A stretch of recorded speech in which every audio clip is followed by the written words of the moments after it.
Olá! Hoje o nosso papo é sobre uma questão central na ciência. Como é que a gente mede o aquecimento do planeta? Vamos mergulhar num debate super importante que envolve o desequilíbrio energético da Terra e um questionamento recente que foi feito à avaliação do IPCC. Então, vamos lá. A grande pergunta, aquela que move muito da ciência do clima, é essa aí. Como é que a gente sabe que a Terra está de fato aquecendo? E a resposta, olha só que interessante, não está só na temperatura do ar. Ela está em seguir o rastro da energia do planeta. É isso mesmo. Para a gente entender o aquecimento global, não adianta só olhar para o termômetro. É preciso, digamos, seguir o dinheiro. Ou melhor, seguir a energia. E é aí que entra o conceito de orçamento energético do nosso planeta, que é a base de toda essa conversa que a gente vai ter.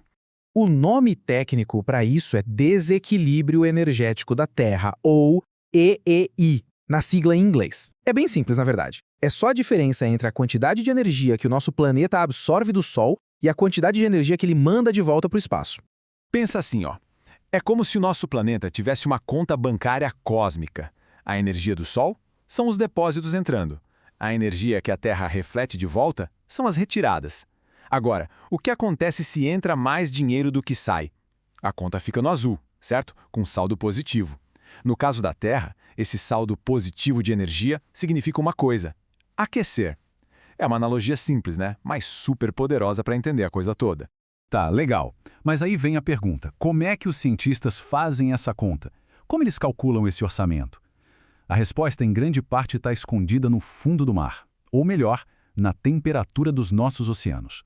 Quem faz essa avaliação oficial é o Painel Intergovernamental sobre Mudanças Climáticas, o famoso IPCC. E eles apontam para um fato que é, assim, crucial. A maior parte desse calor extra que fica no planeta vai direto para os oceanos. Os oceanos funcionam como um imenso reservatório de energia. Isso, claro, levanta uma outra questão, que é um desafio gigantesco, né? Como é que se mede o calor em todos os oceanos do mundo? Pensa bem, é uma tarefa monumental. A resposta para esse desafio tem nome: Programa Argo. Imagina só, uma frota com milhares de boias robóticas espalhadas por todos os oceanos.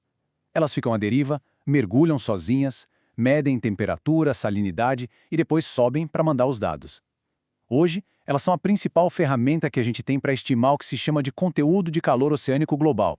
Só que, ciência é assim mesmo, né? As ferramentas e os métodos que a gente usa estão sempre sendo testados, questionados, e é justamente isso que nos traz ao ponto central da nossa análise de hoje. Um novo desafio científico que surgiu. Pois é, há pouco tempo um artigo científico foi publicado e ele faz um questionamento direto ao método que o IPCC usa. O alvo da crítica é justamente a forma como o calor dos oceanos é medido. E olha, é importante dizer, esse questionamento não vem de gente de fora da área não. Pelo contrário, os autores desse artigo são pesquisadores de instituições de peso como o MIT, a Universidade de Oslo. Isso mostra que o que a gente está vendo aqui é um debate científico legítimo, acontecendo entre especialistas. Então vamos direto ao ponto, ao coração do argumento desse artigo. E é uma afirmação bem forte, que já aparece logo no título. A alegação é a seguinte, e eu cito: a avaliação do desequilíbrio energético da Terra do IPCC se baseia em estimativas fisicamente inválidas baseadas em boias Argo. Pesado, né? É uma crítica direta que vai na base do método. Ok, então para a gente entender a lógica deles, o argumento se baseia em 3 pontos. Primeiro, a avaliação do IPCC sobre o desequilíbrio de energia é fundamental para a ciência do clima. Segundo, essa avaliação depende, e muito, dos dados que vêm das boias Argo.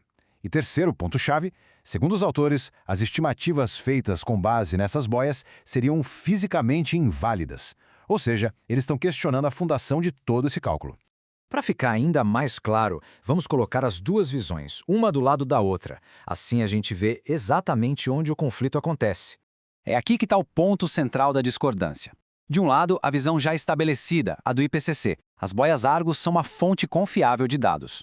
Do outro lado, o argumento desse novo artigo. As estimativas que o IPCC tira desses dados seriam, segundo eles, fisicamente inválidas. Esse artigo foi publicado na revista Science of Climate Change e ele coloca a metodologia de medição, o processo em si, debaixo do microscópio. O foco deles não é discutir se há um desequilíbrio, mas sim como ele é medido. No final das contas, tudo isso nos leva de volta a uma questão essencial, que é a base de qualquer ciência, na verdade: a medição.